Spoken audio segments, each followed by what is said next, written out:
It's very different getting into a rhythm in practice because you don't necessarily have your own net all the time for an entire practice. Can you just talk a little bit about that process for you from a goaltending perspective this year? Yeah, it's been definitely a different experience. I think, the Flyers try to do a good job of, um, getting us our own ice times, especially when we're at home. I really enjoy that. But in the same breath, I mean, when we're going every other day, sometimes we just don't have ice available to us. And then we'll have a morning skate. So, yeah, I think, I would echo that sentiment for sure. But it's also part of the job. And, I pride myself on working hard when I get my opportunities and staying sharp. So to me, it's just part of the job description. Yeah, I think tonight was definitely a good start and, a good refresher, kind of just to see the mentality that I need when I get in the net. Obviously, haven't been in that headspace in quite a long time.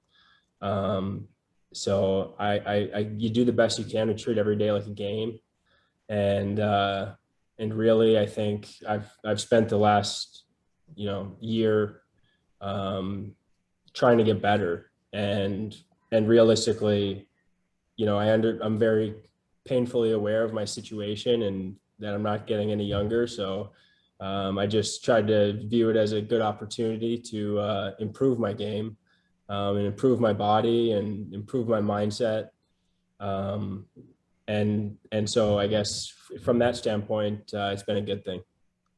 Just how did it feel to get into a game tonight? I know you had the one period in Newark there, but to get a full game and sort of you sort of already mentioned it, but starting to get back into a rhythm here. Yeah, yeah. Uh, I think obviously it's just a period, but I think it's as much about the process as it is about the actual game.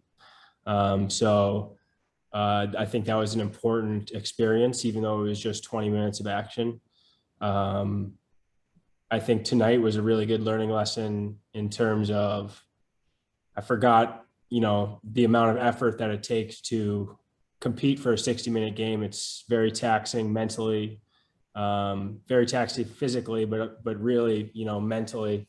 Um, so it was good just to, I think tonight was a really good first step, and I could feel my brain kind of shut off in the second for a little bit there for about 10 minutes, and I think that was a positive learning experience.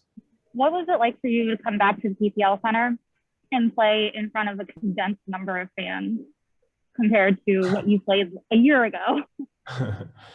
Well, it was better than no fans for sure.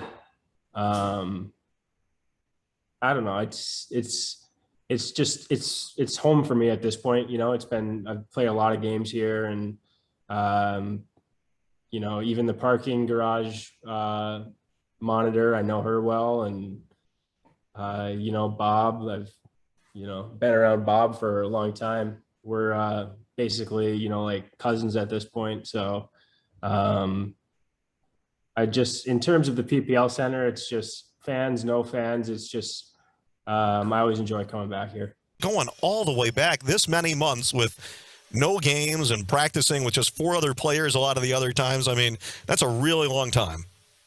Yeah, it's been a long time. Like I said, I really try to look at it as optimistically as possible. And I mean, given my age and my position, I actually thought it was a large positive just because I could really revisit some of the things that I felt like I needed to work on. And so I feel like my game is in a different place than it was 12 months ago. And, I think, honestly, I feel appreciative that I've been able to be with the Flyers in the bubble, and started training camp, obviously, in middle of January. I'm good friends with a lot of these guys here and a lot of American League guys, and I think it's been a pretty rough go for them. So I think just in terms of the larger picture, it's been good to have a job, no Reese Wilcox today. I mean, you guys are good buddies and we're roommates here, and we don't even get to see him for this one. I'm kind of bummed out. I'm sure that you were too a little bit. I was already mentally preparing, if he scored, I already had a game plan down, and I wasn't going to let it faze me.